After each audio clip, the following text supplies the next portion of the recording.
Okay.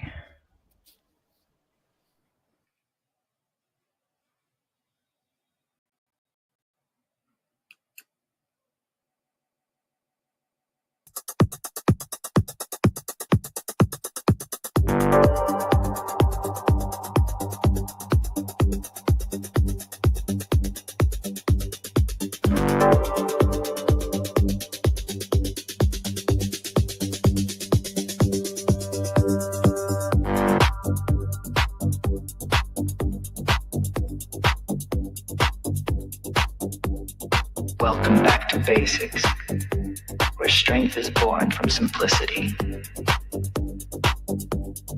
Meat, eggs, water, salt. That's it. That's it. That's enough.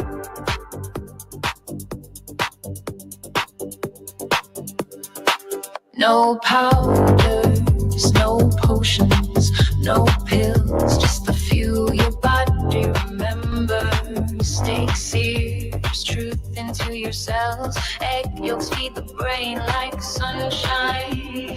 Song carries a signal. Water moves the flame. You're not just surviving. You're healing. Fueled by simplicity, fueled by clarity. Meat in my veins, I remember that. Shed the noise, shed the lies.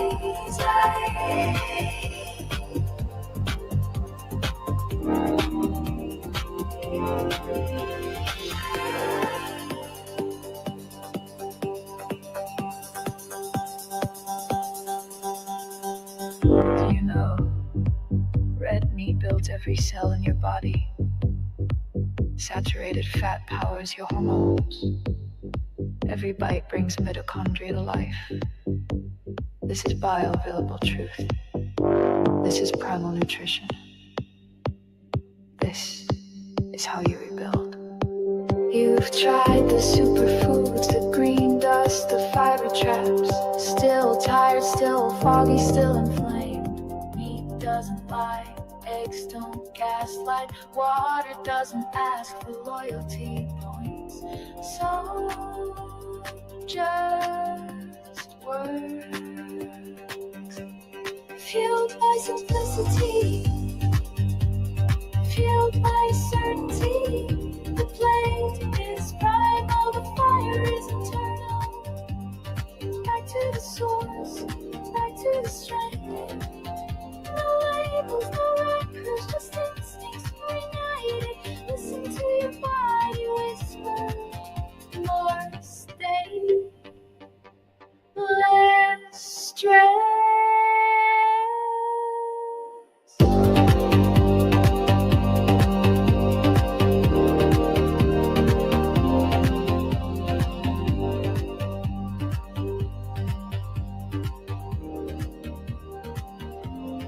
Fueled by simplicity, fueled by sovereignty. This is more than a diet, it's a return to truth, to power, to love. Meat, eggs, water, salt. That's all it ever was. Else is sick and fucking tired of seeing all the carnivore shit all over these fucking apps. No one cares if you only eat meat. Every single one of you have to identify by carnivore fucking Connie, carnivore Ken, whatever the fuck your name is, and you add carnivore to the end of it on your fucking bio is fucking weird. Weird. You're literally treating your diet like a fucking religion. A religion. A meat religion. Okay? Like, what in the absolute meat fuck is this shit? Your fucking boards with your eggs and your cheese and your fucking butter and your dates. Who cares? You can't shit. Your fiber intake is fucking zero, and you think you're just fucking trudging through life getting all healthy. Get the fuck out of here. No one cares. Your meat fucking ass, your meat farts, your meat sweats. No one wants to fucking fucking hear about it. Does it really ever get old? I don't know. Welcome to the Meat of the Matter. We are here where we meet, you matter. That is Mark, he is Peter, and we have Lisa in the house. Hi, Lisa. How are we doing today? Good. How are you guys? Good. We're Lisa's jumping on, fellow Canadian. I'm excited about that. And yes, we are here live every Sunday, 10 a.m. Pacific, 6 p.m. in the UK and Ireland, 7 p.m. in the Netherlands and continental Europe. And today we're going to talk about some stuff. But I have to admit something. We do appreciate everybody jumping on, commenting, and getting involved with this. But just to let everybody know about the chaos that goes on, we have an international consortium here. So in Europe, it's 7 p.m. right now, 6 p.m., 7 p.m. In Canada, it's 10 a.m.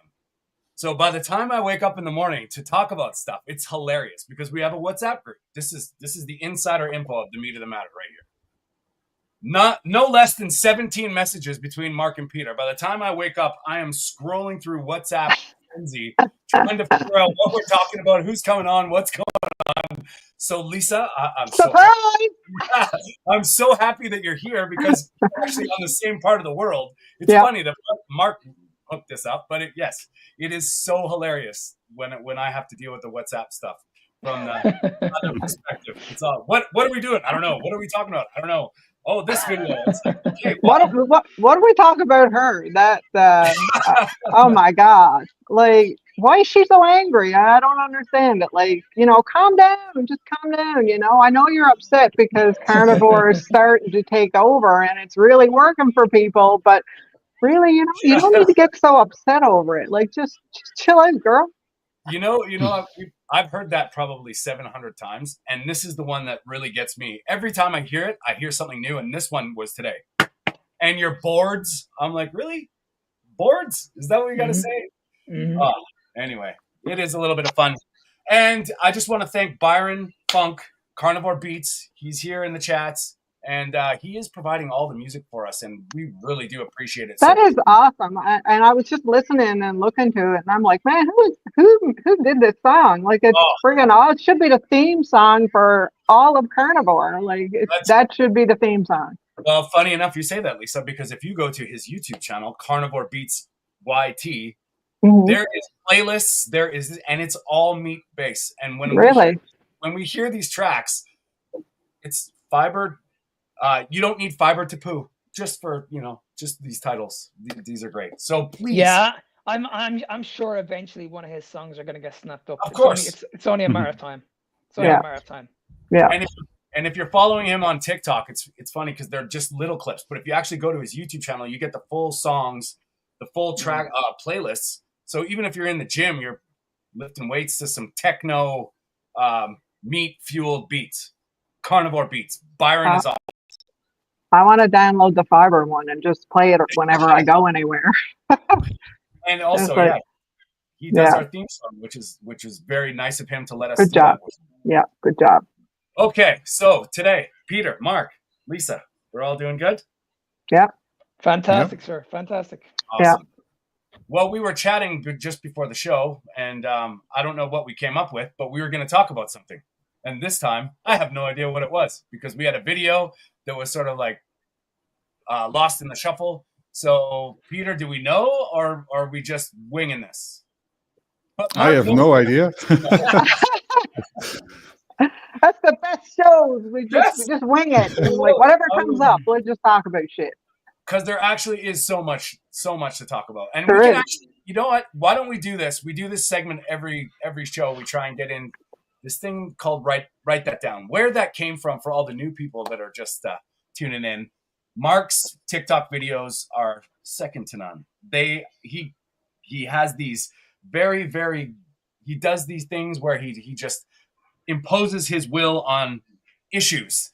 And at the end, his little tagline is Write That Down. So we do a little thing when we see these videos that we want to talk about, we put them on here and then we talk about them. So let's just go with that, and then we'll see where this leads, because I think this will open up a whole can of worms. These guys are getting richer while you're getting sicker. Write that down. Write that down. Write that down. Write that down. Write that down. Write that down. These foods are highly processed, complete garbage, and I can promise you now, I wouldn't even give it to my fucking dog. Write that down.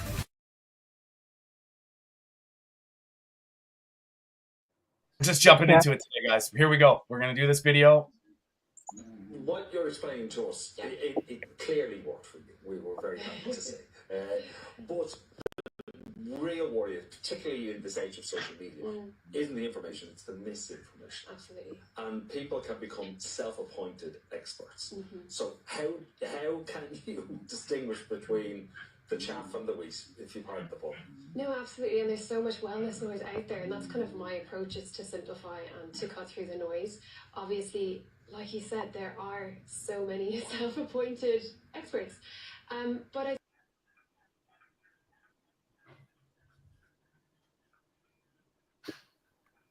suppose when you are trying to decipher who to listen to, don't just go off followings or, clickbait kind of content.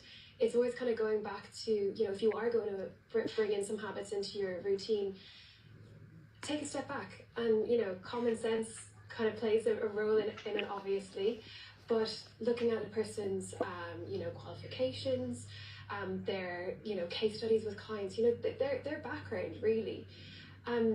But if advice is overly restrictive, if it's telling you to cut out entire food groups, sustainable, one that doesn't cut out food groups, doesn't villainize foods, it's all about balance. It's all about slow and steady wins the race. Long term.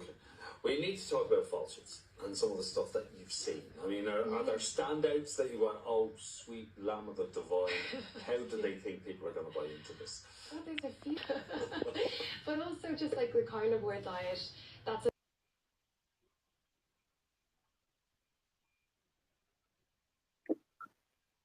Mike's on. Who would like to start with that one?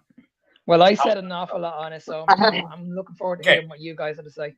I'm gonna pass it over to Lisa's she's got a Facebook group, the Alberta Carnivore-ish group. Yep.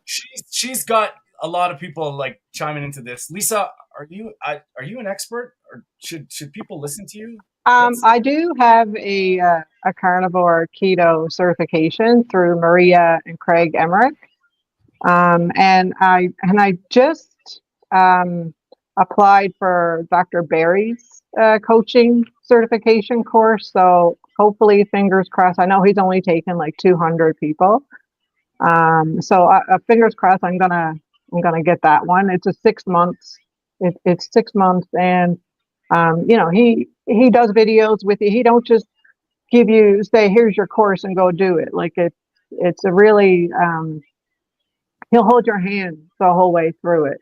And so I don't know, like I've been on carnivore now for going on 5 years, and my issue was chronic constipation, digestive issues, and high blood pressure. So I actually came off my blood pressure pills myself. I did it myself. I didn't wean off them or anything. I took track of, I did a little experiment on myself. So basically what I did was I decided to stop taking my pills, and I did a diary for about four months. And so I kept track of my blood pressure every time I ate something, what was my blood pressure, and when I exercised. And so I kind of figured out what it was that kept my blood pressure up, and which was sugar. It's not the salt, because I was adding salt to everything. And so it's kind of an experimental thing that people had to go through themselves. But on the video, I want to say, because she said that, you got to watch people's backgrounds and their qualifications and stuff. I want to say that the best qualified people out there are the people that go through it and went through it. It's not your doctor or anyone. It's not these coaches that are out there. But if you go through something yourself and you come out on top, you are the best qualified person to talk to. I don't want to talk to someone about chronic constipation who's never been constipated. It don't make sense. So the best qualified people are the people who go through it, like the diabetics that go through it. It just makes sense to listen to someone who actually went through what you are going through. Those are the best qualified people. No doubt. Lisa, 100%. said. Well said. Yeah. Now I'm gonna hand it over to you, Peter. Are you an expert? Well, yes, yeah. Let's say yes. Yeah, it's a bit silly to say yes, but I think in the end, when it comes to diabetes, I'm an expert. An expert actually means that you experience things, right? So it's in the word. And with diabetes, it's all about treating your blood glucose, measuring insulin, dosing the insulin, and all those things. And endocrinologist in the hospital, well, has a lot of knowledge, but typically on those points, they cannot help that much. They'll give you some simple basic rules. Then there is the diabetic nurse, typically. That's a person that can help a little bit more because she has a lot of experience by hearing a lot of stories from patients. From, let's say, hearing about the daily experience of the patients, because the endocrinologist doesn't get that too much, I think. So in the past, if I look back, then I would have gotten quite some help from a diabetic nurse sometimes. But usually you'll get still the same stories like, oh, if there's high blood sugars, we look for patterns and we just measure and count the carbohydrates and those things. And the real diabetic expert will know that it's always disaster eating carbohydrates. And yeah, so I think that's probably in all fields. Well, in health. What happens, Peter, if you don't become an expert? Then you follow the rules set up by the dietitian. So that's even worse because you can talk with the diabetic nurse, but then eventually they'll send you to a dietitian. I also still go there because it's sort of part of the whole program. And you follow those rules and you learn that you need to eat 200 grams of carbohydrates, like 30 or 40% of your diet has to consist of carbohydrates. You'll learn that you need to eat fiber, and fiber is actually a disaster for diabetics because it makes things highly unpredictable. You don't learn about protein and all those things. And what textbook is that from, Peter? I have no idea. No, luckily I've never read it. You mean to tell me it's from the School of Reality? Is this my book. Oh. Yeah. Sure, yeah. Yeah, I did a little bit of reading of Dr. Bernstein, but actually I didn't even read his entire book. I've seen a lot of, not so many of his videos, but I was triggered by his theory, and then I've seen a lot of experience stories online. Also from a few carnivores that are type 1 diabetic. And just hold on, Peter, hold on. But wouldn't that be misinformation? Sorry? If you've heard some stuff from carnivores online, isn't that misinformation? Yeah. It's misinformation that is working quite well. Okay. So I think you get my point here. I think, now I got to talk to Mark. This lady, whatever her credentials were, is from Ireland. You made the video. You saw this. Obviously, Mark, you put it up and wanted to talk about it. And I know you did at the end of this, but we're just getting started with this video. And already we have nothing to say for misinformation experts here telling you to do these crazy things.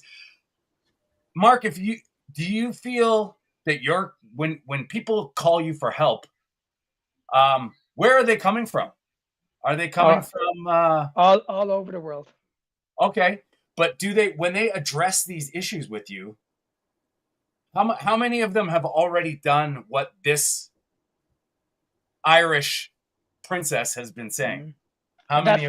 That's the point I wanted to make. 20 years ago, I failed as a fitness trainer because I bought into this lifestyle that I used to coach this way. You guys know this. I've mentioned this before. I paid a fortune for this course. Guess where those certificates are right now? I threw those certificates out about a year ago. They're burnt. They're in the bin. Gone. So if anybody wants to turn around and say to me, you're not qualified, I can easily just say, listen, I'm on the system. All you have to do is ask these guys. They'll tell you that I'm on the system. That's always going to be there. But I have failed so many people over the years. And when I look back at it, I feel sick that this is what I used to do. I used to coach people the exact same way. Just lose weight, be in a calorie deficit, be on a low-fat diet. You are going to get results. But now, 4 years I'm doing this. 4 years. I'm not qualified in this, but I'll tell you what I am qualified in. I have a ton of experience. A ton of experience. I've worked with over 200 people in that 4 years. What other evidence do you want? Mhm. Like Tony mentioned, these people have come to me and told me I've done the diets. I've done the low calorie diets. I've done the training. I'm still suffering with my mental health. I'm still suffering with my gut issues. I can't understand why I have these regular food cravings. I can't understand why I struggle with food noise. It goes on and on and on and on and on. And these people have gone to the top people in this country, dietitians, nutritionists, specialists in food care, all this rubbish, and not one of them could come up with answers. And every single person that has come to me has said that these people advised me I need to go and see my doctor because they don't know what to do. Yeah. They haven't got a clue. So if you develop pre-diabetes, I don't know what to do with you, but you should go and see your doctor and be put on metformin. If you're suffering with mental health, I don't know what to do with you. I haven't got a clue. You should go and see your doctor and be put on antidepressants. I've done everything I can with you to lose weight. I don't understand why you're not losing the weight. I've never heard of insulin resistance, never in my life. I've never heard of sugar. I've never heard of sugar addiction. But what you should do is you should go see their doctor and be put on fucking Ozempic. It honestly, it just goes on and on and Yeah. on and on and on. So Now- when do we? I mean, we had ladies on this before. I can't remember. We had Nicole, who was a client of mine. Yeah. She tried every single diet that you could possibly think of, and she was battling alcohol addiction and sugar addiction all her life. She battled with mental health all her life. I took her on. Within 6 weeks, the guy saying this, there was a list of medication on this lady's WhatsApp. There must have been about 20 or 30 medications. Within 6 weeks, I got her off all her medication, every single one of them. Now, are you trying to tell me that I'm not an expert in what I talk about, and I need to have the qualifications? You misinformation distributor. Like, come on, man. How dare you help people? Unbelievable. Honestly, I could go on about this all day. I know you can, man, and that's why I kind of brought it towards you, because I feel the same way. I mean, when I'm helping ladies who have tried every single diet that's ever been recorded in history, they haven't lost weight or they've gained it all back, and it's the same thing. It's like, okay, now let's shift the mindset. Let's start getting healthy, and maybe the weight loss will happen. It does. It's unbelievable when you start. But who am I to say? Because I went to nutrition school. I read this textbook. I could have, 5 years it took me to go through this textbook. And I guess I'm not an expert because I've done nothing that textbook has said.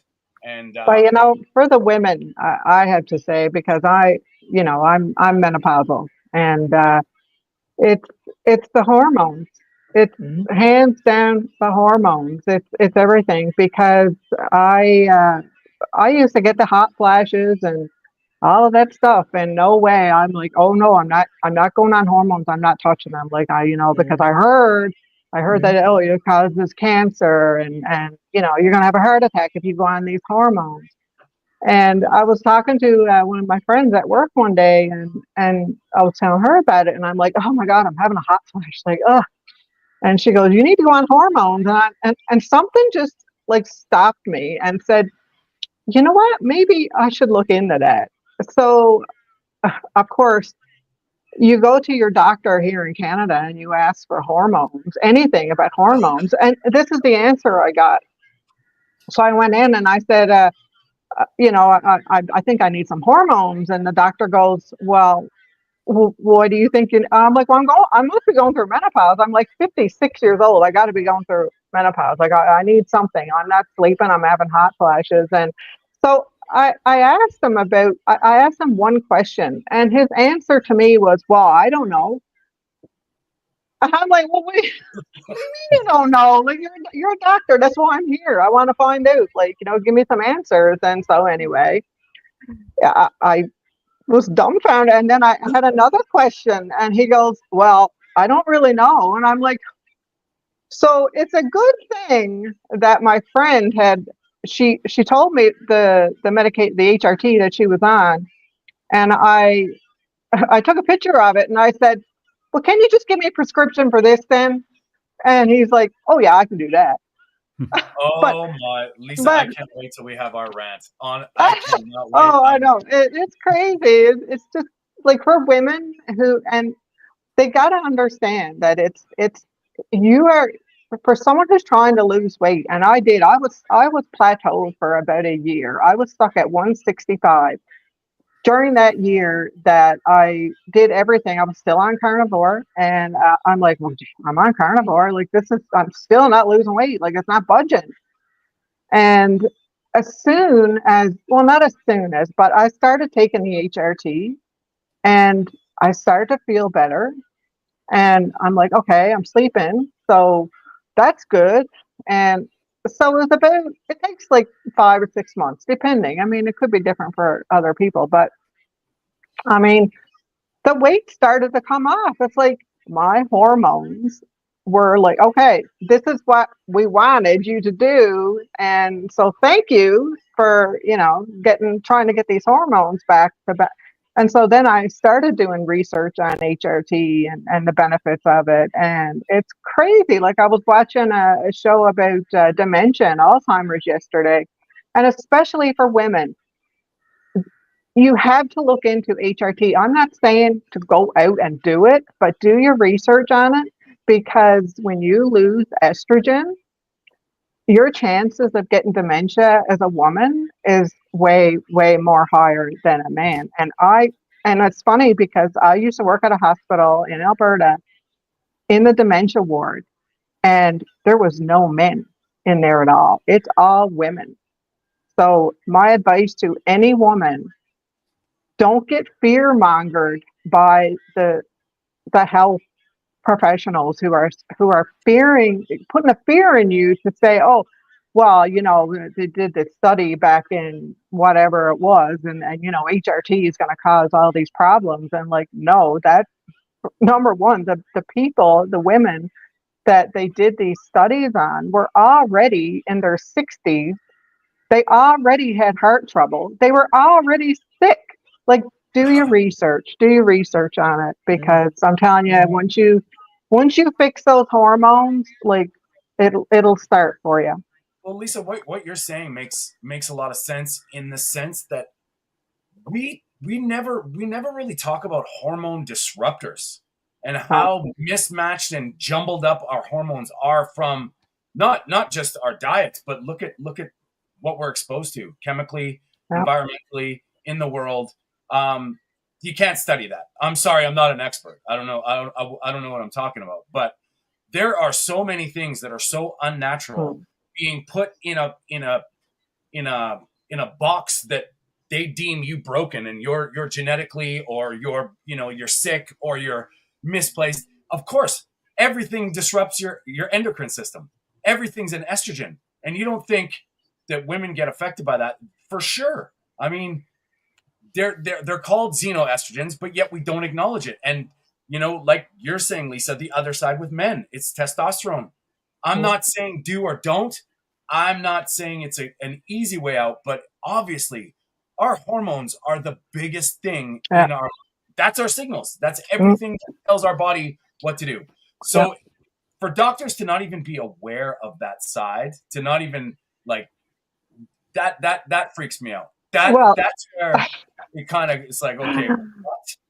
I'm on a Facebook group. It's a carnivore HRT group, actually, and it's put off by the carnivore gal, and I just absolutely love her. And so she started her own bioidentical hormone group, and it is amazing.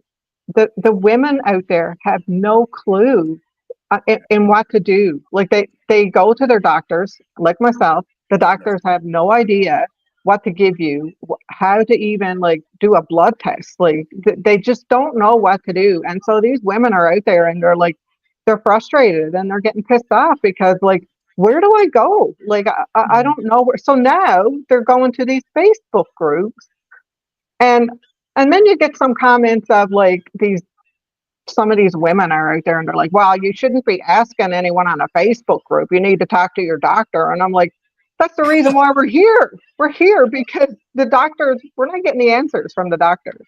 So it's interesting that you say that because I know somebody in the comments that's hopefully watching and listening is battling endometriosis, and she has for her whole life.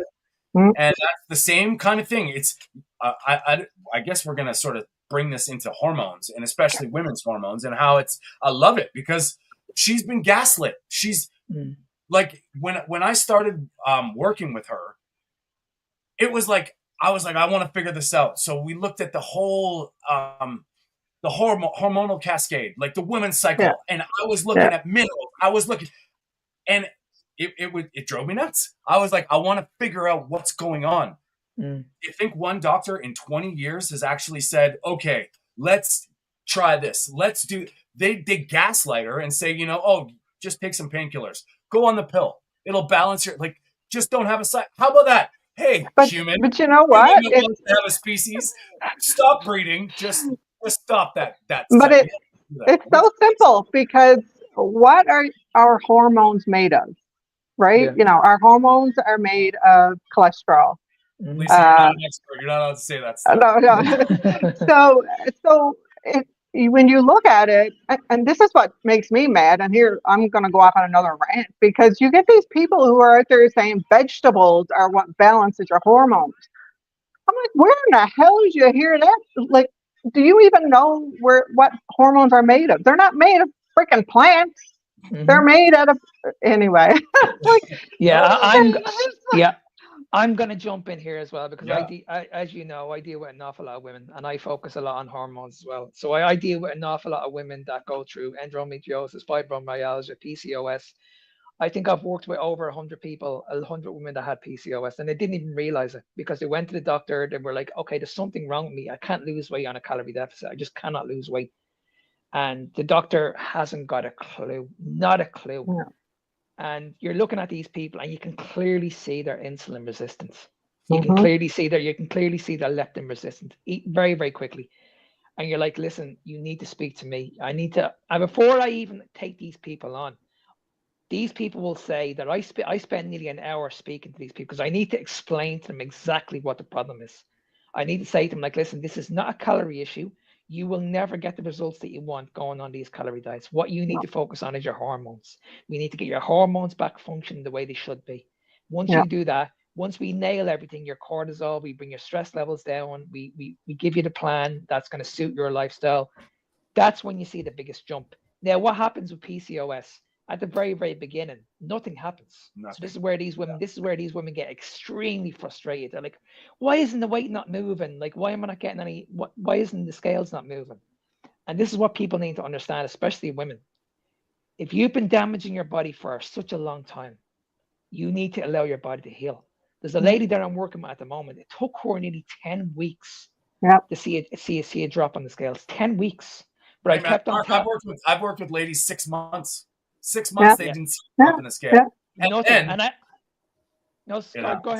ahead, Tony. No. And then at 6 months, there's almost like this switch, and you can tell it wasn't the weight. There was some, whether it was nervous system or hormonal, something had to get back into balance before that exactly. Whole thing happened.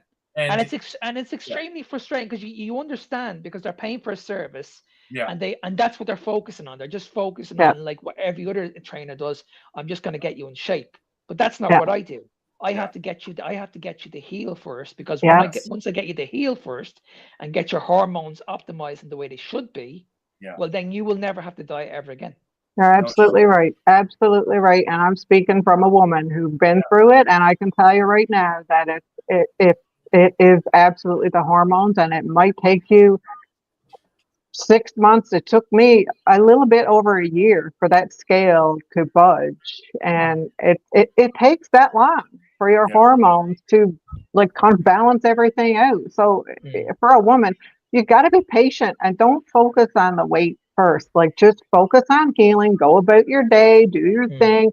Don't Mm. even get on the scales. Just make note of how you're feeling, little things that are happening, like, oh, like I got an hour extra sleep last night or whatever. But absolutely, Mark, like it is the hormones. No doubt, like you're not going to lose the weight unless your hormones are in good shape. And I mean, Mm. I have people that come to me. I have this older lady who comes to me and she's like, okay, I want to lose weight. And I'm like, okay, but before you do that, I know she's been through menopause and I know that she's never taken any hormones and I know Mm. that she has no hormones. So how are you going to lose weight if you don't have any hormones? Like you don't have any, like they're not Mm. there. Mm. So no, it's true. It's all about the hormones. And Yeah. even with men as well.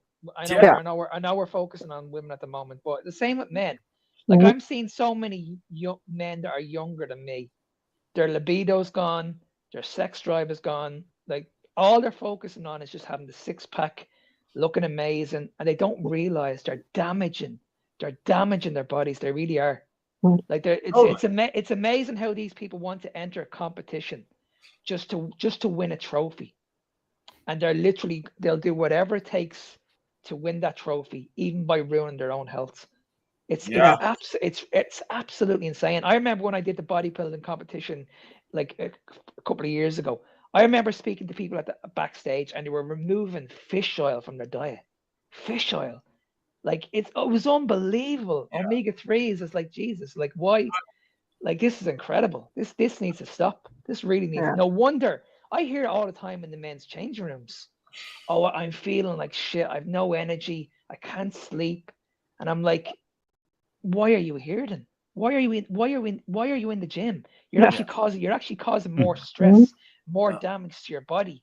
hey, You don't realize that you're coming to the gym every single day. You're breaking down your body. That's what you're doing. You're not getting any results out of it. You're actually doing more damage. Yeah. What you should be doing is giving your body time. Step yeah. away from the gym, focus on your diet, add more fats in, and you will come back a different person. Well, you know what, Peter, before we let you chime in on this one, because I know you're going to say something about hormones that are pretty important.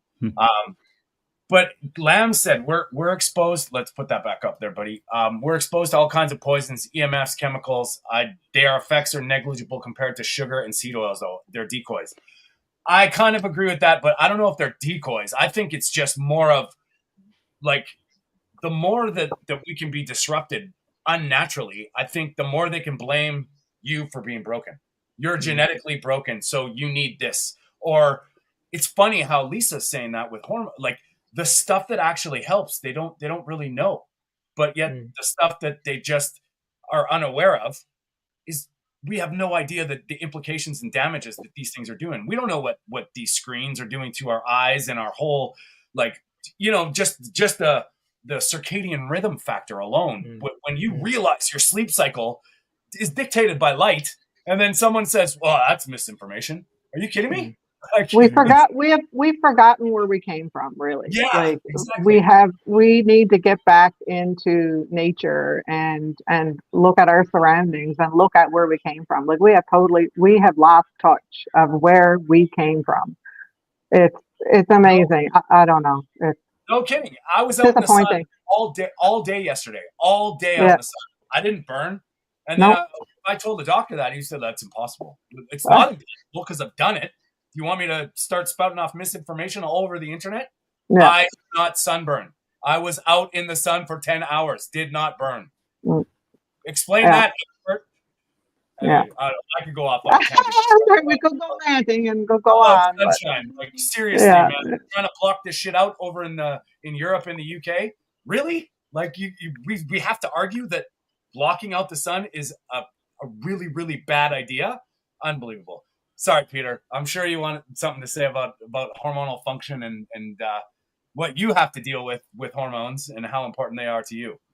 Yeah, well, obviously I have to deal with insulin, but what a lot of people don't know about type 1 diabetes is that a lot of other hormones get dysregulated as well.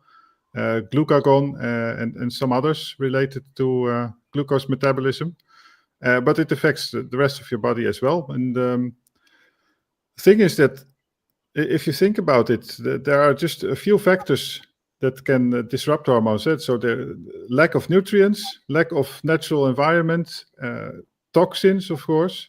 So eliminate the toxins, and doctors don't. They fail to see that. They just treat it as a disease, and there are very little. There are very little diseases actually causing hormones, because it's all comes down to the food and the environment in the end. Mm-hmm.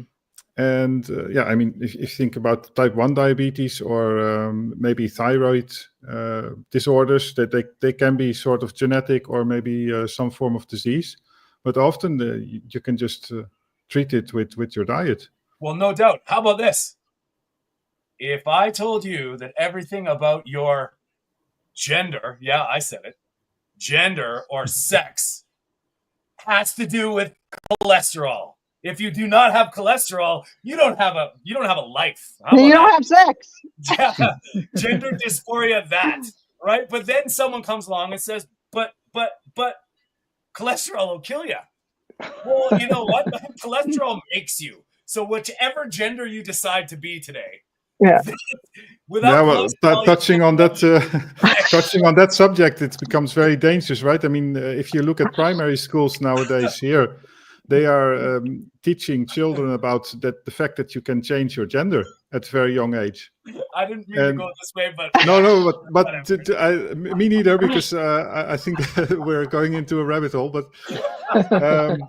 another thing is puberty. Onset of puberty is much earlier because of I think it's because of hyperinsulinemia, for example. That sort of things can trigger it, and so basically you create a very bad environment where people are eating the wrong food, get early onset of puberty and all this sex education, hormones, and then the hormones are wrong. And then you put them on. You send your children to high school, and you put 1,000 children together with teachers that barely have time to give attention to every child. So it becomes one big chaotic mess in which the children just they get the information from the internet and all the influences and all the leftists. Ideas about gender change, just mentioning it again. Oh, yeah, Peter. Guys, down that rabbit hole. Hey, everybody, but we're going to eat the rabbit at the end of it. So go ahead. Okay. I love it. Yeah, well, I mean, that's...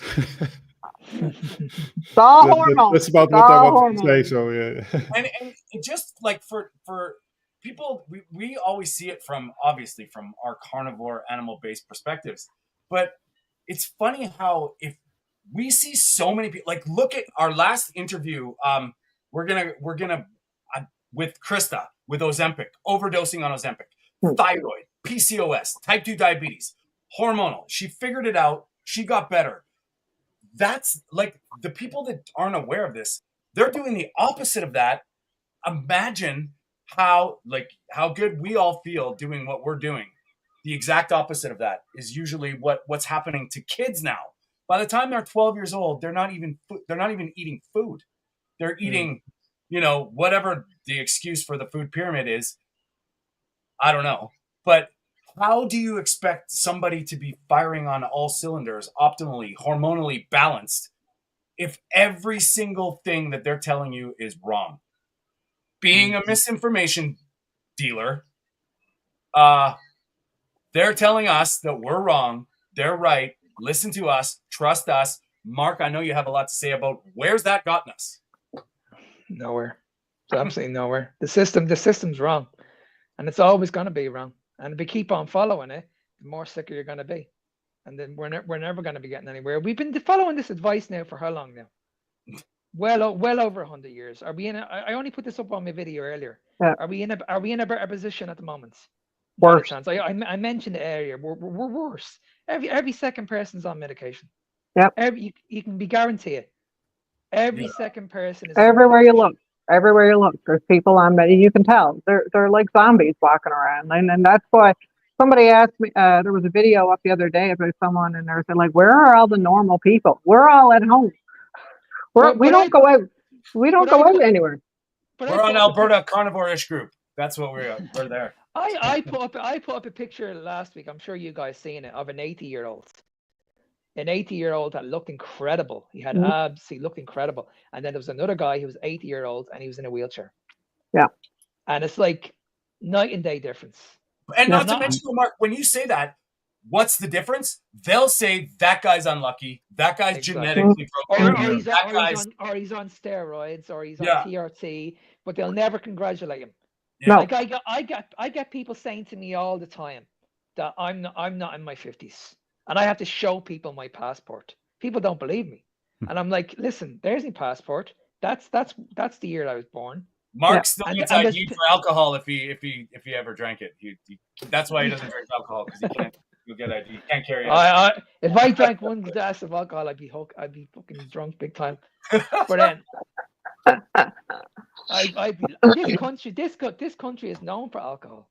Yeah. Yeah. People don't believe that I live in a country. I'm Irish and I don't drink alcohol. I'm probably the only one. Maybe.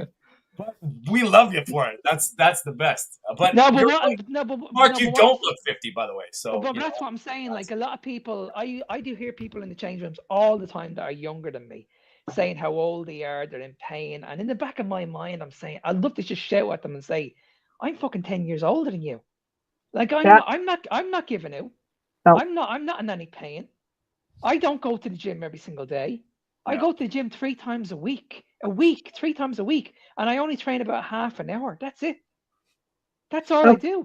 Because you're not in the gym constantly trying to burn off all those carbs that people think you need. I don't need to punish myself. Spiking the other hormone of flame shifting, cortisol, right? Like, everybody's, oh, you have cortisol. They don't even know what cortisol is. You don't even know what I haven't got a clue. I was reading about cortisol last night because actually my mother-in-law, she's, I don't know, I don't even know how I come to research it, but it just came up like cortisol poisoning and Cushing's syndrome.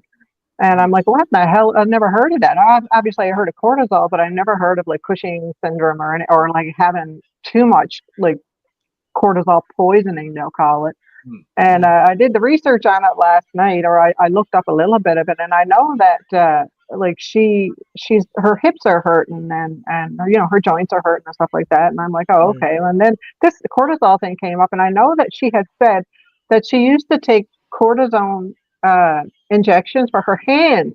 And I said, well, how much of that did you take? Like, and she goes, well, I took it about 2 or 3 times in the past few years. And I'm like, I don't know nothing about it. I don't know like what the dosage was or anything like that. And I just said to her, well, the next time you're at your doctor's office, just ask to get your cortisol tested to see. I mean, because you may have too much cortisol, which is causing a whole bunch of trouble.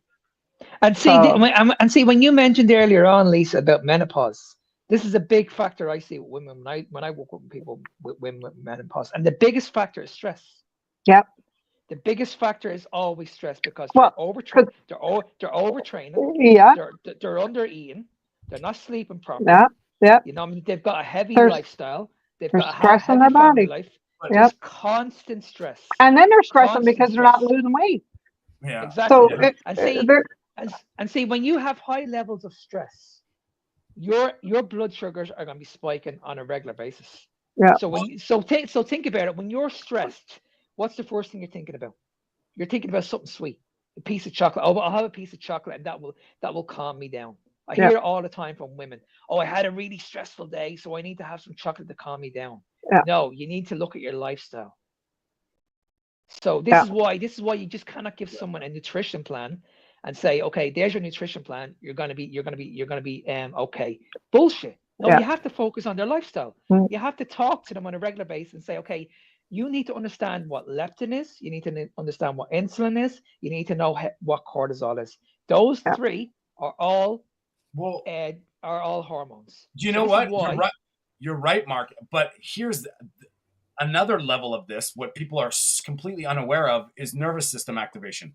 Yes. When you're grinding, redlining hard on the parasympathetic, the sympathetic, where you're always in fight or flight, your Yeah. body's not recognizing the difference between getting eaten by a tiger and a really shitty day at the office. Exactly. Yeah. And if you look at what's causing that hormonal confusion and mayhem, could be it's your nervous system. But how the hell are you supposed to be calm, cool, and collected if you don't have the building blocks that make the fucking hormones? Exactly. Yeah. In the first place? Yeah. Exactly. Yeah. Because Right?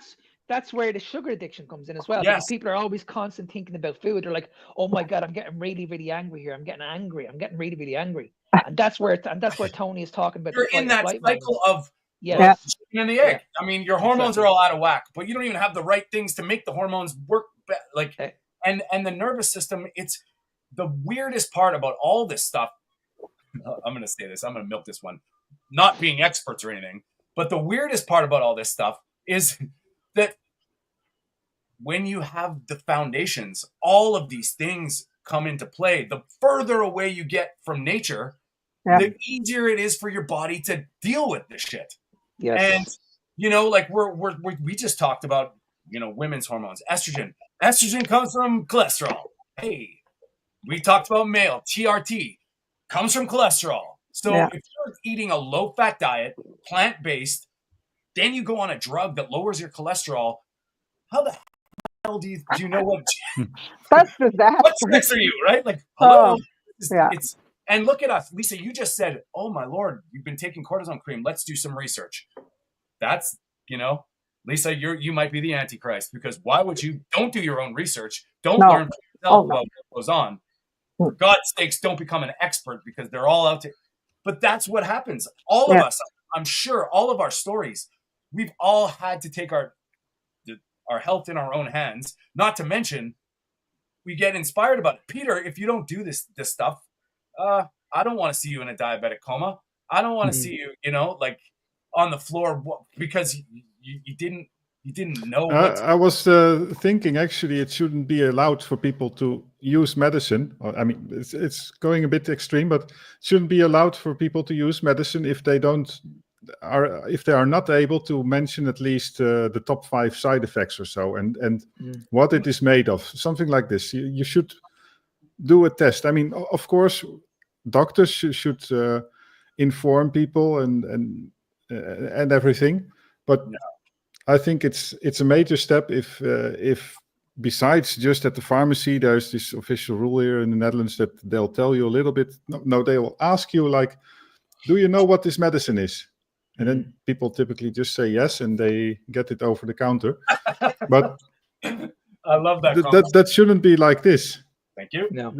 I mean, what are we all doing here? We are learning, studying, looking from experiences online about other people using medicine, dealing with medical issues.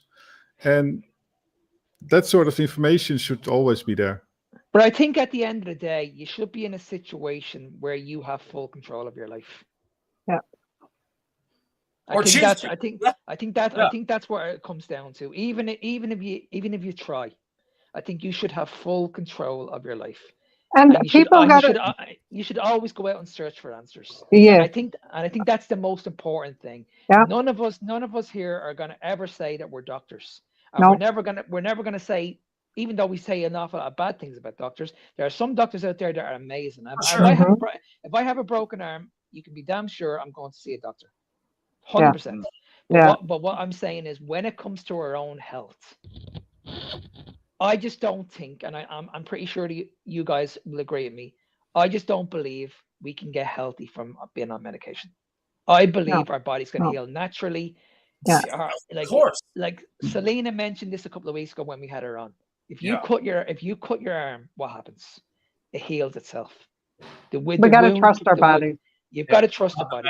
Just see what happens. What have you got to lose? Yeah. And people, when they go to their doctor's office, another thing they have to do is just stop being afraid to ask questions. Like, just because this person is a doctor, it doesn't mean that they don't know things. Like they're, ask the questions. Like just don't be afraid. And I know it's hard because it's hard to speak up to someone who's above you think is above you, and but I mean, just don't be scared, because this is your health. If you have a question when you're at your doctor's office and you're there and you want to ask, but you're scared to ask, and then the doctor gives you a prescription, and then you walk away and you get this prescription filled, and then you start taking it, and all of the while your intuition is saying, "Oh, I wish I would have just asked that question," and then got an answer. Because I mean, I went to my doctor and I already had done the research, and I knew all about the cholesterol and the numbers and stuff like that, but a lot of people don't. So then when the doctor offered or told me that, oh, we should put you on a statin, I knew right away. I'm like, well, there's no chance I'm going to take a statin. But anyway, before going in, like, do your research and ask questions. Like, stop letting these doctors just scare you into doing something that you don't want to do. It's your health. Like, it's very important. And especially with the cholesterol, it can make a big difference. Because if your cholesterol is just slightly elevated, you may be lucky that you find a doctor that is still sort of reasonable. That if you wouldn't talk to this doctor, they would put you right away on statins. But if you talk a little bit and discuss, you discuss your diet and that you're doing well, and you look together with the doctor to other health markers, then you might convince the doctor to at least maybe not totally willingly to accept that you don't go on statins, or not a full dose of statins. I don't know, but I experienced this with my doctor, and eventually my cholesterol is actually very high. So it was maybe the highest in the hospital, in the local hospital. In Holland, in the Netherlands. Who knows? I cannot be sure. I haven't seen a higher one yet, but. Anyway, those doctors, I mean, they didn't fire me. I mean, here in the Netherlands, they cannot really fire you anyway, I think. But still, they were still very reasonable with me, and so I could continue visiting them and have proper discussions with them, and that helped a lot. This is how much they know about like what they're doing, because when I went in a couple weeks ago to my doctor, and I was getting my sex hormones checked because I've been on the HRT for a year. And so I said, okay, I'm just like, it doesn't really mean anything, but I kind of want to know if it's working, like if the levels are coming up. And so I went to the doctor and I did this. And so she said, oh, we'll check your cholesterol too while we're at it. And of course I'm like, well, thanks a lot. Like, I didn't even fast or anything. So I'm going to go get this test done so whatever. I did it anyway. I'm like, I'm not worried about it. So then she called me back and says, oh, I want to talk to you about your cholesterol or your blood test. And I'm like, so Lisa has the highest cholesterol in Canada. Yeah. So I'm sitting in the doctor's office. And so originally I went there because I had low hormones, but she wants to put me on a statin, which is now going to affect my hormones even more. And I'm like, do you even know like what's going on here? Because like, so you're telling me you want to put me on a drug for my hormones that are already low, and it's so confusing to me. It's like, well, I don't even know what you're doing right now. Oh my like, God, this don't make sense. But your questions, Lisa, are completely valid. Like, what the hell?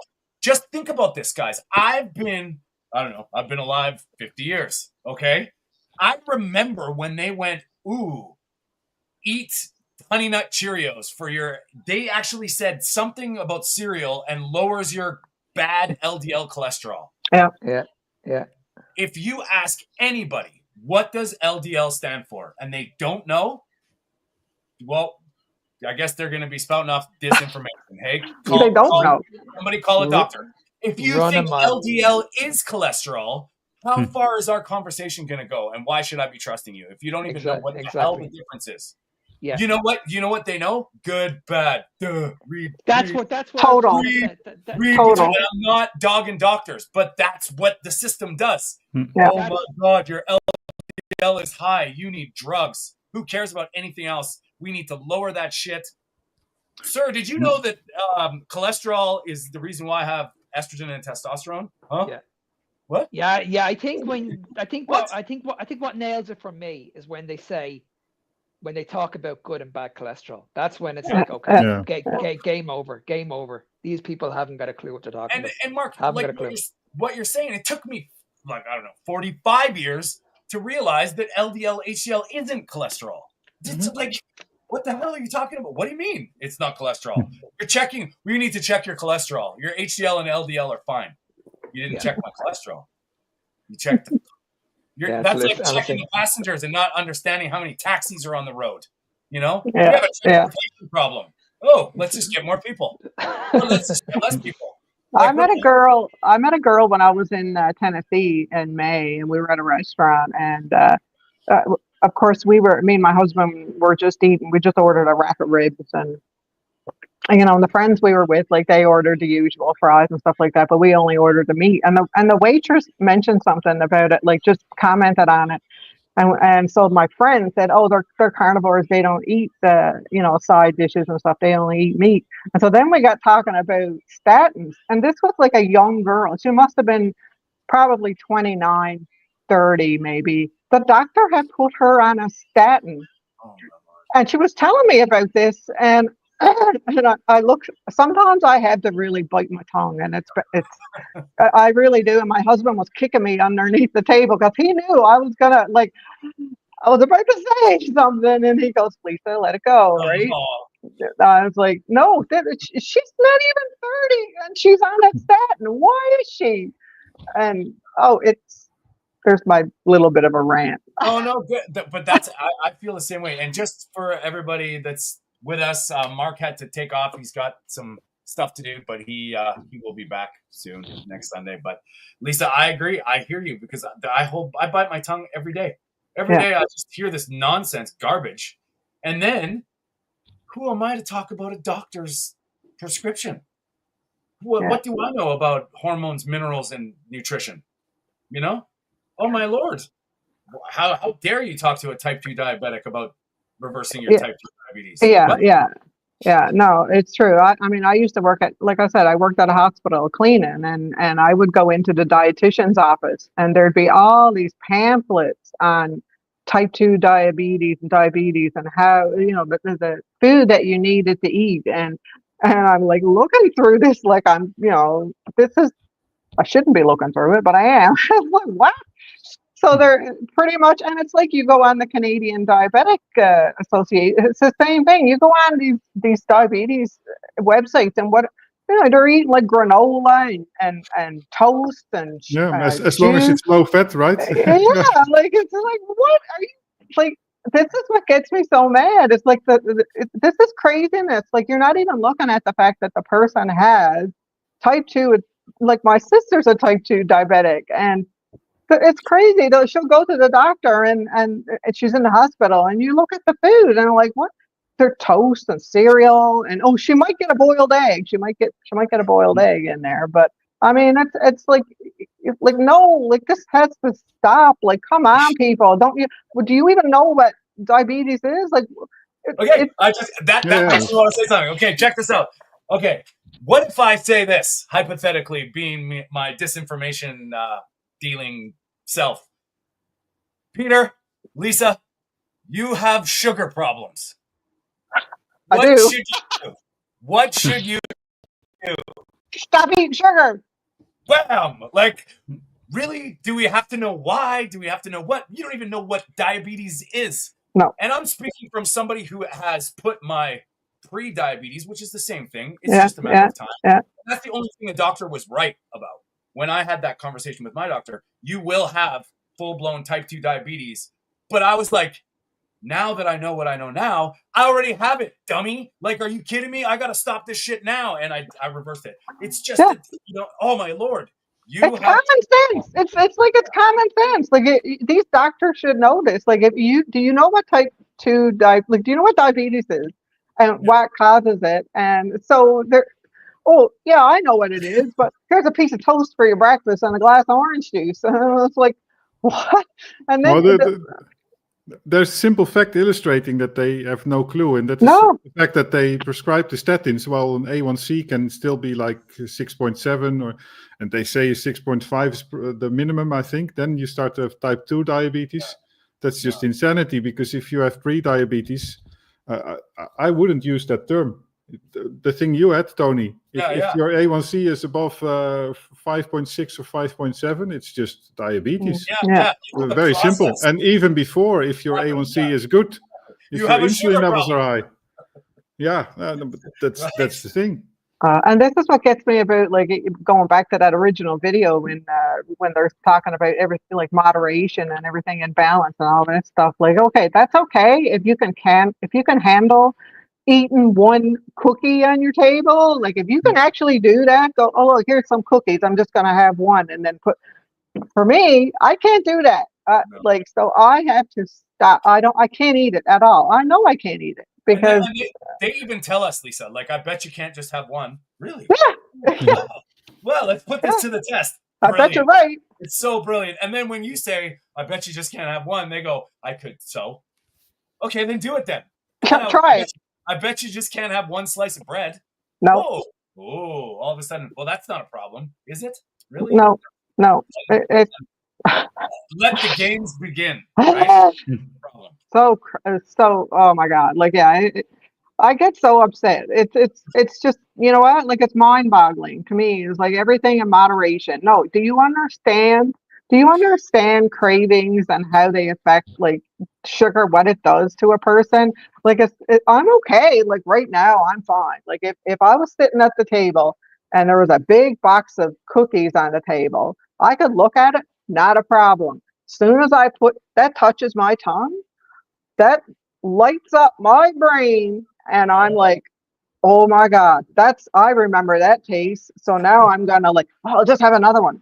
And then another. I used to do it at work all the time, like, just constantly feed my face with sugar. And then I remember one time when I was at work, there was a little bowl of those little chocolate eggs. And I'm like, oh, the little tiny eggies. I'm like, okay, I'll just take a couple and put it in my pocket and bring it upstairs. And while I was upstairs eating those little eggies, I'm thinking to myself, I just want to go down and eat the rest of them.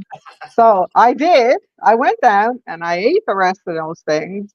And then it was, as soon as I finished those, I went up to the vending machine upstairs and I bought myself 3 chocolate bars, 3 of them. I ate all of them. I went into the bathroom and I just stuffed my face with this chocolate. And then after work, I dropped into the grocery store and I bought more chocolate. And this went on for like 3-4 days until I felt so shitty that I'm like, okay, now I know I have to stop. And it was hard. And people don't realize that you can't tell people that they can have, like, moderation. You can have that sugar, but just a little bit. No, you can't tell people that have that addiction, that sugar. Like, no, you can't. You just can't. And I mean, I've learned to become a moderator, and I'm lucky. Like, but I think that's part of it too. Is I understand the possibility and like, I was sugar addicted. I was diabetic. I had a video I did on me failing beef, butter, bacon, and eggs because I ate some maple bacon and went batshit crazy. Like, I went right to the candy bar. I like, and this was 2 years into Carnivore. I was like, what the hell? How did this happen? Yeah. And that, to me, that just showed me, okay, hold on a second. Yes, this shit is real. There is so much context, but if you can't stop eating it, like, I tell people, stop eating carbohydrates. They're like, and they laugh at you. Could you do it? 7 days. Yeah. Not sugar, carbohydrates. Yeah. Oh yeah, no problem. You'll last a day. And I'm sorry, I'm not generalizing, but most people won't even last a day. They would not be able to do it. They'd be like, oh, by the way, that's a carb. Oh, by the way, that's a carb. Oh, by the way, that's a carb. Hey, just so you know, that's a carb. Oh my Lord, I didn't know how many. They can't do it. Yeah, it's crazy. They can't do it. And and what really boils me is the fact that they're not taking this serious. Like, there's people out there that are just, they think it's funny. They don't realize how important and how serious this is. Like, oh, you know, well, they'll put it off. And I'm like, no, people are getting sick. There's children getting sick over all of this, of what they're putting in their body. So this is not funny. This is serious, and we need to take it serious. And it's not just like, oh, you know, it's they're young, they can handle it, and all this stuff. Like, no, like you've got to stop that that attitude has to change. Like, this is serious.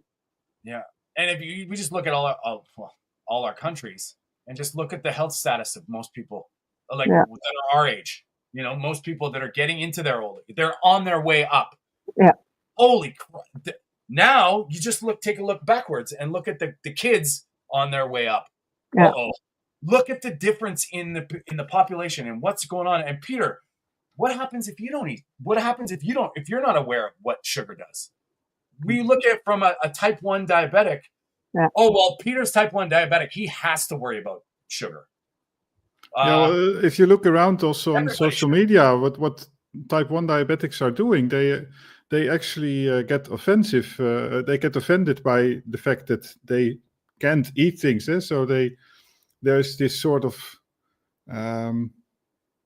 activism. That was the word I was looking for. So activism, that they start to show that they can eat donuts, they can eat sodas and all those things, and they just inject insulin. And that is because I don't know, they cannot accept the fact that they cannot eat it or so, and then there's this conflict between type 2 and type 2 diabetes, type 1 and type 2 diabetes. So a lot of people, of course, think they are type 2 diabetics, so they feel they are blamed. Hey, disinformation expert in the back here. We're not medical. Blood sugar problem. Yeah. You know? Yeah, but activism just distracts from what they should be thinking about, and that's really a huge issue, because I hardly see any diabetic online that follows a normal diet, and you see a lot of for example, women that have arms like like mine, as big, but then fat. Yeah. And you can see that they are not only type 1 diabetic, but close to type 2 probably in a lot of cases. And put on top of that, of course, the whole dietary advice that you get from the hospital, that doesn't help. And doctors, they'll celebrate an A1C of a 6 or a 7. Also, if you're type 2 diabetic, they don't work on healing and solving the root cause problem. Exactly. And Kit's like on the same page as Lisa, like, tell an alcoholic just to be moderate. Like, you know what? Yeah. How do you do? Like, it's the same thing. And the weird thing is about all the we'll say the mainstream is they have their fail safes, they have their backups, and they just rely on the same excuse or narrative. Well, it's you're broken. Oh, you know, unlucky. Oh, this happens in your life. This is why. It's like, well, stop. It doesn't even work for, just to come back to the type 1 diabetics again. I also did it in the past. I would eat an entire package of cookies because you can inject insulin. And in daily life, overall, it was a sort of safeguard. The fact that I had to inject insulin every time that I eat, it sort of blocked me from going too far. But so occasionally, I would still do it. Sorry, buddy. Wait. So you mean to tell me eat more sugar, inject more insulin? Yeah. Interesting. Wow. Yeah. No, my sister was the same way. The ideal world. It works. It's almost like you need to take the insulin from them and say, "Hey, you're not getting any more insulin. You need to do this and learn about food." Like, because they know that, right? It's like, well, I can have that cake or piece of pie because I got my insulin, and that's gonna save the day, and I don't have to worry about it. But then, 10, 15 years down the road, like my sister right now, like she's got depression again, and her kidneys are failing. She's on stage 3 kidney failure. She's got a leaky gut. She's got a fatty liver. That's just some of this stuff. So every time she goes to a doctor, the doctor will give her a pill, And then so there's like all these specialists. So you get the kidney specialist, and you got the diabetic, and then you got the counselor, and then you got a regular doctor. So every time she goes, she'll get a medication for something. And then I was talking to her son, who was like kind of looking after her, bringing her to her appointments. And I said to him, I'm like, can you just go to her family doctor and ask her, does she actually know all the medications that, that your mom is on? Because, so he did that, and she's like, oh, I didn't know she was on that one. I didn't know she was on that one. So she's got all these medications that she's on, and each doctor has given her one. And now she's taken all this shit. Her body is like so toxic that it don't even know what to do because she's on so much medication. But the doctors are not communicating with each other. So they're not saying, okay, I'm going to check with your family doctor first before I give you that medication. They're just whacking all the pills in her. Yeah, man. And it just really burns me. These stories like that. I mean, I think about my grandmother, 101 years old on 15 medications.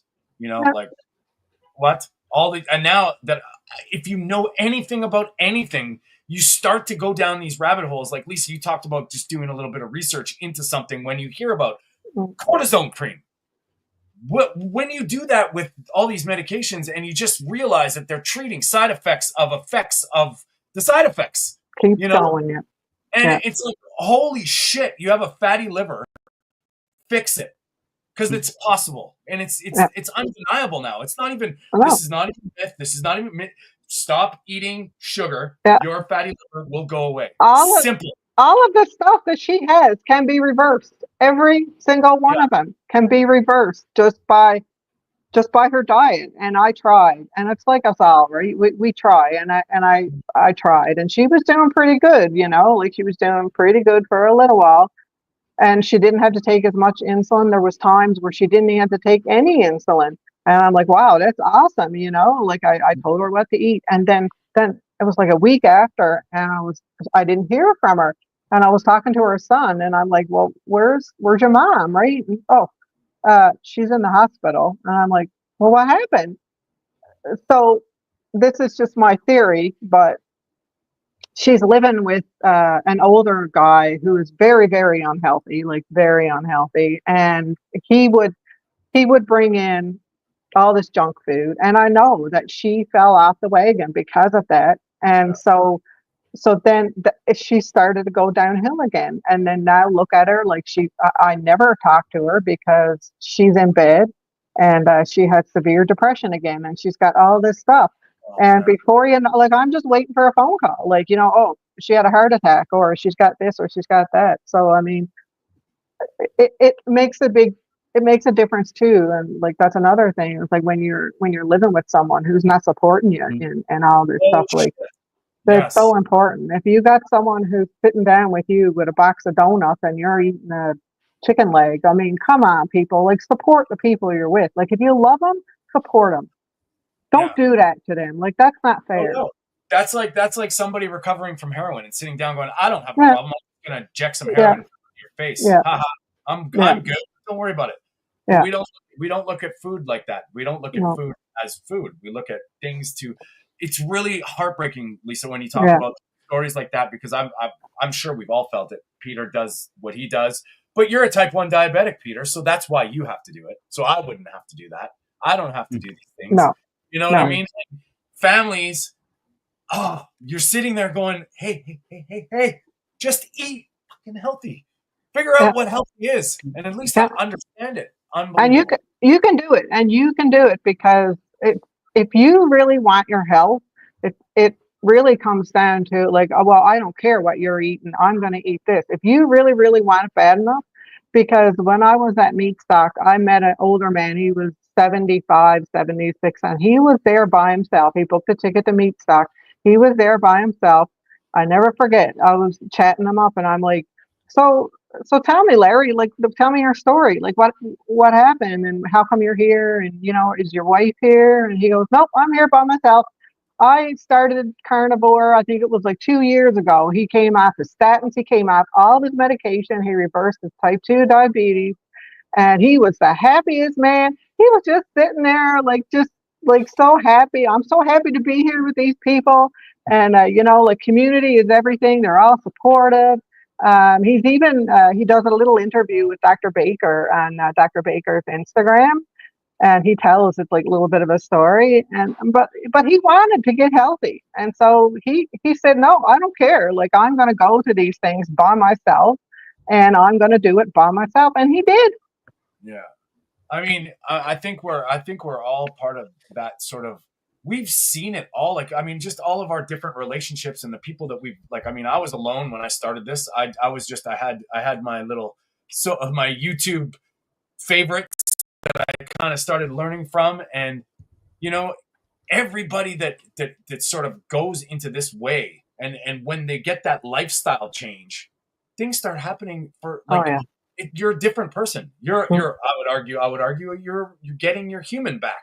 Yeah. And it's unbelievable how many stories, specifically not only our own, but now we're starting to talk to people every week. We talked to the Cumbrian Carnivore last, a great guy from the UK. He's like a ball of fire, and he's like, I got into this because I wanted to get healthy, and all of a sudden, fatty liver gone, lost 100 pounds. And I know it doesn't happen to everybody, but these stories are out there. So tying it right back into where we started from the beginning, are we misinformation?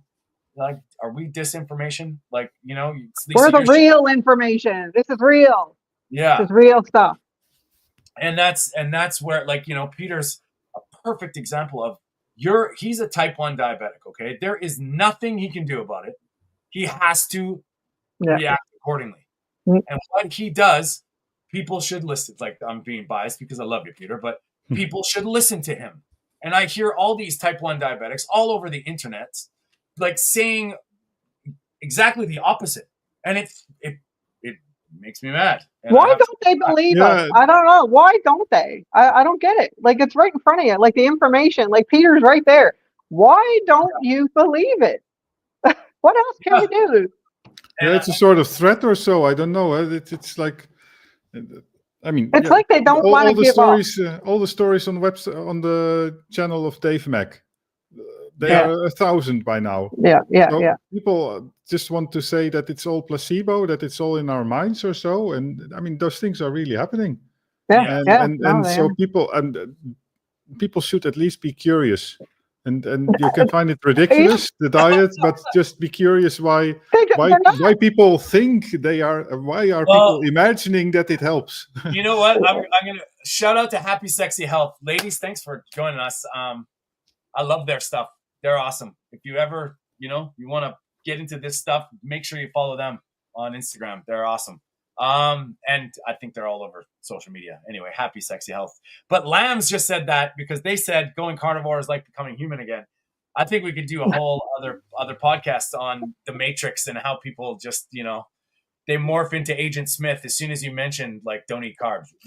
They're like, Mr. And but they don't ask questions, like Peter said. Like, they don't ask. Just like I said to my husband the other day, like, I put all this shit out on Facebook, on Instagram. Like, I just shove it out there.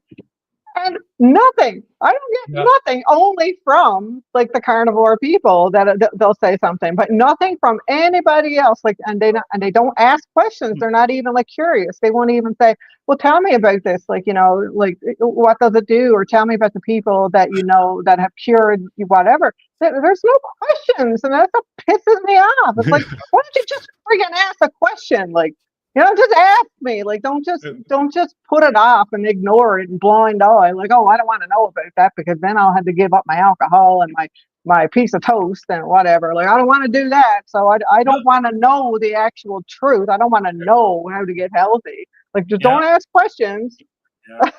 And we are just normal people. So, I mean, people should wonder, like, why is a normal person or even an educated person or even a doctor, Dr. Chavy, Dr. Baker, why is he promoting and going on the carnivore diet? Yeah, well, it's like Dr. Barry says, doctors are just dudes and chicks. That's what he says. They're just dudes and chicks like anybody else. And you know what? Yeah. That's a whole other side of this. We're going to call it an awakening today. People are people. And they have whatever they were, however they got there. We were raised. I was a kid thinking policemen, teachers, and doctors. They go to the bathroom the same way. They pay their bills the same way. Like everybody does the same thing. It's like, why do you think they're any better than you? And man, have I become anti-disestablishment guy. Like honestly, but it's not anybody's fault. I don't care. Everybody's got a right to do what they think is right and live. And I appreciate most doctors. I can only imagine they want to help people at the beginning. Mhm. They get into it for the right reasons. Yeah. But when people refuse to believe that the system is broken, Yeah. indoctrinated, it's clear. And God forbid somebody reverses a disease with nutrition and lifestyle. Oh, you know what, Tony? I can't wait. I'm going down to Montana. I was telling you about this to get my CAC scan again. So I've already had it done, and I already had a 0 score, which means, and it's right up on Facebook, the whole video, I have a less than 5% chance of having heart disease in the next 10 years. So, and that was while I was 4 years carnivore. 0 score. And so now I'm going back down on July 18th. I'm going to take the video for you, and I'm going to ask all kinds of questions. Yes. Because one of the questions that they did ask down there was like, well, why did you come all the way from Canada to get a CAC scan? And I'm like, well, number one, they won't do it up there. And I said, number two, it's because all my family think I'm going to have a heart attack. So I had to prove them wrong.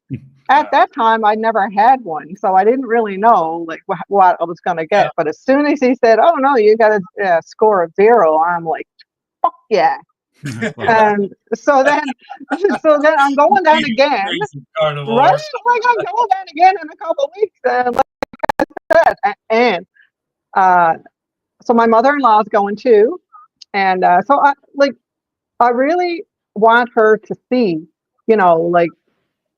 Because a lot of people, like, they still don't believe it. They still don't believe that you can eat all this red meat and still have a healthy heart. So, like, I hope, I'm kind of worried a little bit, but I'm not in the same way because I just want her to see that, we're okay. Like, don't go worrying about us. Like we are in control. Like we're healthy, we're good, and like just don't worry about us. But I'm gonna do that, and I'm gonna come back on, and I'm gonna show you. And they're always stubborn people. Eh? Then they'll say like, "Oh, wait, until what happens after 5 years or 10 years." And I always think in the comments, I sometimes get these questions like, "Oh, I've been carnivore, I say for 3 years now, and I already know what they are going to say." So I'll say like, many carnivores have done it for 10 years. And then they'll just say like, well, wait until what happens after 20 years. They don't want to admit it. They don't want to admit it. They don't want to. That's the thing I find. It's like there's so much pushback and there's so much denial because they don't want nobody telling them that you shouldn't have that glass of wine or you shouldn't have that piece of pizza. They don't want nobody telling them that they don't want to like, oh, I don't want this to be true because then I'll know that I'm not healthy and I got to stop eating the stuff that I like. It's like what you guys are saying yesterday, just for example, yesterday, and I'm not tooting my own horn because this is just life. I went and helped my friend move a piano in the morning. Then I went and helped a friend outside, like I said, I was out in the sun from about 11 a.m. till about 8 at night. We did this big detail of my friend's parents' property, huge roof, huge thing. We pressure washed everything. I was outside all day. I didn't eat. Oh my Lord. I got home late. I was like, it's 10 o'clock. I don't need to eat today. I still haven't eaten. I'm still fasting. Oh my God, I'm going to die. And I didn't even really think of it that way. But you look at what I did yesterday and someone's going to tell me that I'm walking towards a faster grave. Really? Like rock solid energy all day, but yet my heart attack is coming quicker. I know Rick talks about this and, appreciate you, Rick. We love you. But Rick talks about this all the time. I'm working on my heart attack diet because, we're waiting for this shit to happen. I haven't heard of anyone doing the carnivore diet that's had a heart attack.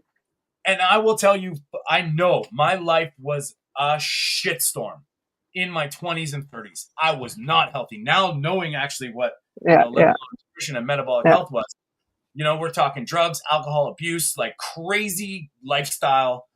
If I have a heart attack right now, I'm hoping I can like it's definitely not what I've done in the last 4 years. No, Just no, that. no. I'm hoping that damage isn't like, I don't think I slept a weekend in my 30s. So Yeah.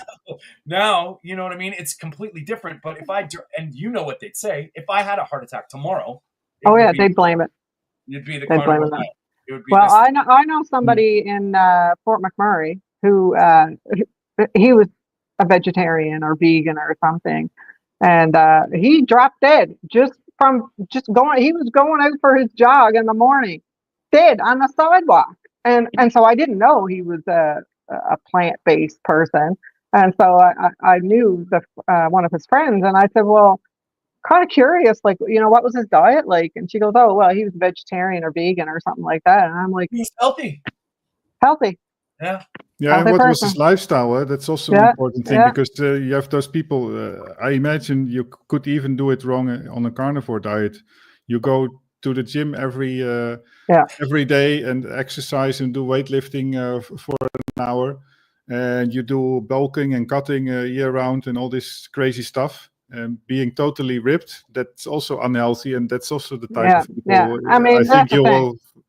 Yeah, like I mean, I'm not saying that that's what killed him, but No. it is funny that he did. And there was another video I watched last night of this other person who had died of a heart attack, and he or she was a vegan or vegetarian and stuff. But I mean, and it's funny because my landlord is a vegetarian, and oh my, she is the weakest, frailest person I've ever seen. Like, it's so bad, and she got cancer, and she just had a surgery for her cancer. And it's funny because she said, I told her, I said, oh, I watered your plants by your house, and she goes, oh, good. And she goes, well, you can have that rhubarb that's out in front of the house. And I'm like, oh no, I don't eat plants. And she goes, oh, you're a carnivore? And I'm like, yeah. And she goes, oh, I'm a vegetarian. And I had mine to say, yeah, I know. Yeah. I know you are. I'm sorry, but she does not look. She would have to come in and knock on our door and ask my husband if he could lift out, like, those big jugs of water. She couldn't lift anything. Like, she had no muscle. It's sad. It's really sad. It's like, and they think they're doing what they should do, and they follow these people, and they're like, oh, I'm doing the best thing I can, and I'm eating healthy and stuff. And but you can't lift it. Like, you're frail. It's really scary because I'm at the grocery store, or I'm at the supermarket, or I'm at like this, and I look to my left, and I look at this person that's gasping for air and putting on into their, like, I'm buying one thing. Usually it's a steak, I'm like, maybe some eggs. If I'm in a hurt, like this is in a pinch, I go to the store, and I have a store that's like 2 seconds away from my house. I always walk to see if they have any deals in meat, like if something's astronomical, I buy in bulk. But I'm watching these people gasping for air, and they have no food in their buggies. I don't care. No. Like, where's the protein? None. Like, there is nothing in there. But and then you got to bite your tongue, right, Tony? Yeah, exactly. Right. Yeah, we've been biting our tongue. I know. My tongue's almost bit off. Well, you know what, guys? We've been going for quite a bit. I love it. This was a good one today, considering we had like 15 seconds of a video to comment on. Yeah. Good job counteracting the misinformation and stuff. And just wanted to say thanks, everybody, for supporting us. Rick, we really do appreciate you, man. And we want to get you on. I don't know. That's another thing with the WhatsApp text. Mark and Peter have been talking about getting Rick to come and jump on here too. But anyway, Rick, we love you. Thank you very much for. Yeah, maybe another time we can just put the link here, and you can hop on if you want. Yeah, sounds good. And we're here every Sunday, 10 a.m. Pacific, 6 p.m. in the UK and Ireland, 7 p.m. in the Netherlands and into Europe. On behalf of Mark, follow him, everybody, at Fitness Beyond Time 01 on TikTok, Instagram, and his Carnivore Evolution podcast, where it's a deep one-on-one into the carnivore stories. Him and Victoria, they put that on. You can find that on Spotify, Apple, and YouTube. And we want to say thank you very much to our guest co-host jumping on today, fellow Canadian and beautiful carnivore, Lisa, with a lot to say. We love it. And thank you. Where can people find you, Lisa, and get a hold of you? Well, like you said, I do have an Alberta carnivore group. It's called the Alberta Carnivore-ish group. And then I'm on Instagram under Jazzy Lisa J, and just Lisa Moss under Facebook. Awesome. Write that down. Write that down. Yeah. And Peter, where can people find you? That's Carnivore. Yeah, write that down as well. So we want to say a special thanks to Byron Funk. Byron, thank you at Carnivore Beats. He is bringing out the goods, and he helps us out with the music. And guys, follow him. Like, please. I will. Subscribe. I need to write that down. Yeah. He's got his. It's so. I mean, there's certain things that he comes up with, and it's just unreal. When you start putting good beats to like these carnivore anecdotes, cliches, and whatever you want to call it, it's awesome. So just send me the link, Tony. Send me the link. I will definitely. Okay. And you can find me, Tony_food for thought on Instagram and TikTok. If you want to get a hold of me, us, anything, we'd love to hear your story. Come and talk to us. Come and hang out. We love this. We actually do interviews during the week, and then we do the live, obviously, on Sundays. But the interviews are for stories and people. We want to get their word out. We did a story, an interview with Krista.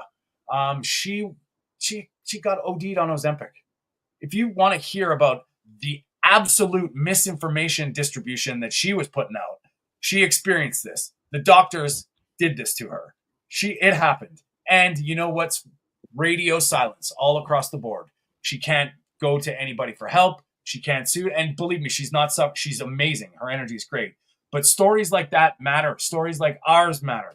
And thank you all for being here. Thank you guys for joining us today. We will see you next Sunday. Bye.